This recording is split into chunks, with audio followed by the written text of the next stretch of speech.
क्या यीशु मसीह को पहनाया गया कांटों का ताज एक साधारण ताज था या इसके पीछे कुछ और कारण था? आइए जानते हैं। यीशु मसीह को क्रूस पर चढ़ाने से पहले रोमन सैनिकों द्वारा यीशु को बैंगनी वस्त्र पहनाया गया, जो उस समय राजसी रंग माना जाता था। उन्होंने उनके हाथ में एक सरकंडा थमाया जो एक नकली राजदंड की तरह था, और उन्हें कांटों का ताज पहनाया गया। सैनिकों ने घुटने टेककर यहूदियों का राजा कहकर उन्हें अपमान किया और उनके राजत्व के दावे का मजाक उड़ाया। उन पर थूका और सरखंडे से कर उनका और अधिक अपमान किया। यह कांटों का ताज जो बाइबल में उल्लेखित है, यह कोई सामान्य ताज नहीं था, बल्कि यह यीशु मसीह की पीड़ा, अपमान और मानवता द्वारा दी गई तकलीफों को सहन करने का चिन्ह है।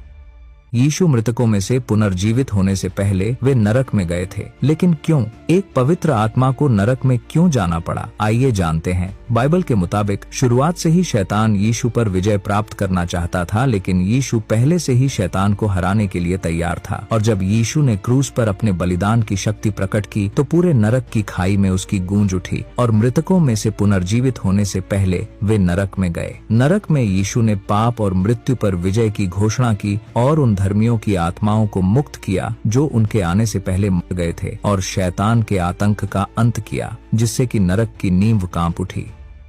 यीशु के क्रूसीकरण स्थल को खोपड़ी का स्थान क्यों कहा गया है? आइए जानते हैं। अगर आप यहाँ ऐसा सोच रहे हैं कि यीशु को उसी स्थल पर क्रूस पर चढ़ाया गया था, इसीलिए उस स्थान को खोपड़ी का स्थान कहा गया है, तो यह थोड़ा सा सही है, लेकिन पूरा सच तो यह है कि यीशु को क्रूस पर चढ़ाने से पहले वहाँ कई अन्य लोगों को क्रूस पर चढ़ाया गया था। वह स्थान रोमन साम्राज्य में मौत की सजा देने का एक सामान्य स्थान था, जहाँ अपराधियों को सार्वजनिक रूप से क्रूस पर लटकाया जाता था ताकि लोगों में भय पैदा हो। इसी कारण से उस जगह पर खोपड़ियां बिखरी रहती थीं, जो मौत और सजा का प्रतीक बना। इसीलिए जब यीशु क्रूस को उठाए गोलगोथा की ओर बढ़ रहे थे, तो यूहन्ना के सुसमाचार 19:17 में यूं कहा गया है, और वह अपना क्रूस उठाए हुए उस स्थान तक बाहर गया जो खोपड़ी का स्थान कहलाता है।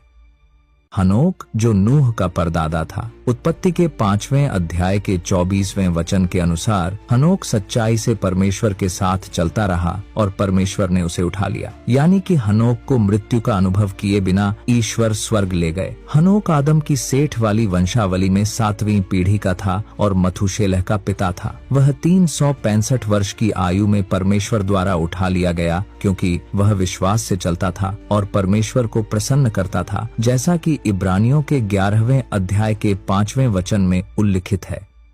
मूसा ने ईश्वर से 10 आज्ञाएं सिनाई पर्वत पर प्राप्त की। इसके साथ ही उन्हें ईश्वर द्वारा व्यवस्था के नियम, बलिदान और प्रार्थना संबंधित निर्देश और याजकत्व के लिए नियम भी प्राप्त हुए। लेकिन बहुत कम लोग जानते हैं कि मूसा को 10 आज्ञाओं